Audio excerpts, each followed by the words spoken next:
Get in here, y'all. Want to talk about something. Want to talk about something. Get on in here. We need to talk. I'm going to fill you guys in on a few things. I'm going to fill you in on a lot of things, probably. So get on in here so we can do this thing. Get on in here so we can do this thing. I'm doing it live because I want to say it now. Get on in here, y'all. Come on. Come on. Come on. Fill up the room. I want everybody here. I want everybody here. So, earlier today, I was checking my comments in my videos like I always do. And it's very rare. As a matter of fact, I don't do it anymore. I don't respond to trolls in video anymore. But this troll in particular inspired me to say this, to make this video. Because I've heard this before. I've seen this before in the comments from time to time throughout my 6+ years of being a YouTuber. And that is that I don't deserve what I have. He doesn't deserve the Evo. He doesn't deserve the house. He doesn't deserve the clothes, the games, the game systems, whatever it is that I have because of my YouTube career, that I don't deserve it. So let's take a road trip down memory lane of my life so you know where the fuck I came from, so you understand who I am and why I definitely deserve every fucking thing that I've achieved in my life. A lot of you want to know more about me, so this is your video to know more about me, to my loyal fans. Okay, I grew up poor as fuck, okay? Literally roaches crawling on me at night in my bed. Roach infested fucking projects, okay? Let me see here. When I got a little older, still in elementary school, I would say, well, first of all, I never had the name brand shoes, okay? Never had the name brand clothes. So everybody else had the Nike, okay? Had the Pumas, whatever was in at that time, Nike, Puma, Adidas, Fila, whatever it was, I didn't have it, okay? Also, the clothes, I didn't have it. So I got made fun of all the time by all the ignorant motherfucking kids growing up. 4th grade was when I got my first job. I was a paper boy, okay? And that's what allowed me to start getting things that I needed with my money. At that point, I could actually help my mom out with bills because of me getting a little bit of money. I could buy video games for myself. At that point, she actually started paying for half of the sneaker that we wanted. Me and my brother were both paper boys. So we started getting the name brand sneakers then and the name brand clothes then, okay? We couldn't get everything, but we got a lot of it. I got to high school. Only thing I wanted to ever be was a track star. I was the fastest kid in my school, well, one of them at elementary, and I was the fastest kid in the school when I was on the track team in high school, okay? Somewhere along the way and around senior, I found out through an article that there was this guy that was exposing all the Olympic athletes and exposing the track and field athletes. And he said every single one of them is on roids. Every single one of them. And I didn't want to be on them. So that cut my path to that because that was my dream. At that point in my life, that was my dream. I was still a paper boy at 18 because they're supposed to give you this like college deposit fund type of thing when you were done being a paper boy, and if you stayed until high school, it was this thing that they would pay out to you. Guess what? I ain't fucking get it because of some stupid technicality. So anyway, at that time I was heavy into gaming. Very heavy into gaming. Went to college to become a video game developer. Started out with computer programming, realized that I loved video games, but hated programming them. Along the way, I had also built my body, and I decided because I was getting so much attention from women, maybe I should get into modeling. So I tried that out for a second, didn't get very far because my mom ended up falling sick. She ended up developing kidney failure, okay? Because of me hating the computer programming, not really knowing what to do, my mom being sick, I didn't continue college. I only did 2 years. So then I bounced from job to job in mediocrity. That was a low point in my life. McDonald's, Wendy's, Caldor, worked at 2 warehouses, doing nothing, making mediocre pay. And then a friend of mine told me she was waiting tables at Cracker Barrel and to come up there because she was making really good money. Went up there, got interviewed, got the job, started killing it, waiting tables. And a woman named Kate Rados walked in there from MTV, and she was at my table, and she told me, your voice is incredible. I'd like you to come to New York and audition for Celebrity Deathmatch. And I'd always gotten compliments on my voice, but that was the first time I ran into a professional that was interested in, doing business with me.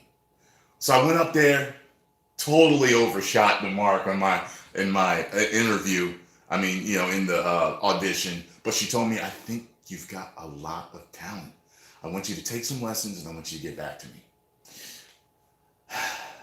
Being like a lot of people that didn't truly believe in themselves at the time people told them, I didn't get back to her. My mother eventually passed away. She actually was there for me there with me. She came up to New York with me for that. She eventually passed away, and that was the point where I realized that I needed to make something of myself. I don't know what it was about her passing, but I realized I needed to make something of myself as far as her memory went. I didn't want her to pass and not have left the world something good. I didn't want to be that mediocre guy. And part of it was also pride. I didn't want to be the bum sitting on the porch telling tall tales about what I used to do or what I coulda, shoulda, woulda type of thing. When I was, when I'm like 80 years old, your life has passed you and you can't do shit with it. You know what I mean? So at that time, that's when I got into sales, okay? I previously worked for Pepsi after Cracker Barrel, worked all the time there, I was one of their best merchandisers. I was doing my thing. I was the guy building the displays and all that type of thing. Doing my thing, loved it. Worked it to the point where I had it like a system. I was one of the best ones. And I made a lot of good money with them. I loved Pepsi. But my body started to break down. Because you're their workhorse. So after my mom passed away, I learned about car sales. Oh wow, making $50,000 to $75,000 a year. Got into car sales, knowing how much money I could make. I read every book I could on car sales. I watched every video I could. I listened to CDs, tapes, everything I could. Went to sales seminars, all that. And I was there at 9 a.m., left at 9, 10, 11 p.m. at night every fucking day of the 2 years that I was fucking there. Okay? That business eventually can destroy a person depending on what type of car sales you're in. I was in a store that was notorious for the stress and the bullshit that they dealt to their employees. I had a friend that worked at ADT Security. And she had him call me, and he talked to me about it. He was one of their best salespeople. He talked to me. He liked me. I got the interview. They loved me. I got the job. I was at ADT every fucking day working my ass off. Okay? When I really put it in the full throttle, I didn't have time at all. Okay, you might have an appointment at 8 a.m. and I didn't finish till 10 a.m. bringing in $10,000 a fucking week because I was working my fucking ass off. You understand that? To the point where I was considered for manager several times, but I didn't want it because I had a girlfriend at that time that worked with me that was considered for the same thing. And we both started to hear everything that you had to deal with and how upper management was and the pressure that they put on you. And I was very close to one of the managers in there. And I was like, no. Because I had actually gotten the interview and another guy from another office got the job. And I was fucking pissed. And it's funny how life works out. Sometimes you don't get what you think you want. But I didn't get it. And once I started to talk to all of them and hear, I was just like, fuck that. At the same time, I had decided to pursue my modeling career again. I spoke with an agent and she said, you need to learn how to act because you're going to make me more money and more money for yourself. So you're going to need to take some acting lessons. I was like, okay, fine. Took around 6 acting lessons, 1 a week, did my monologue for her. She smiled like a proud grandparent. And she told me, I want you to compete at IMTA because I think you're good enough to beat everyone. And I was like, thinking to myself, how the fuck could I be that good? I've only had 6 acting lessons.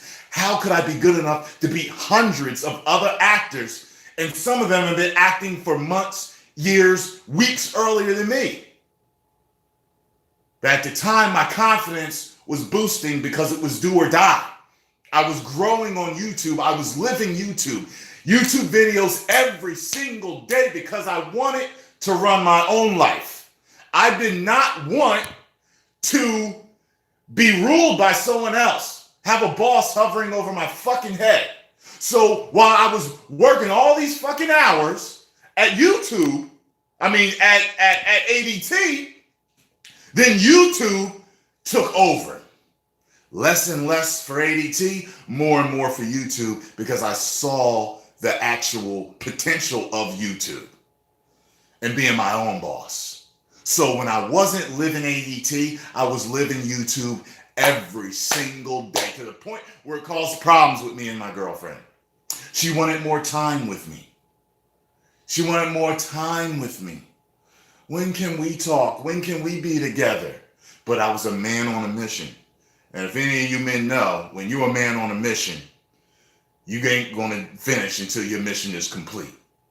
So all day, all night. That's the reason why those of you that saw me on YouTube in the beginning, there were videos all day long. And you still see that.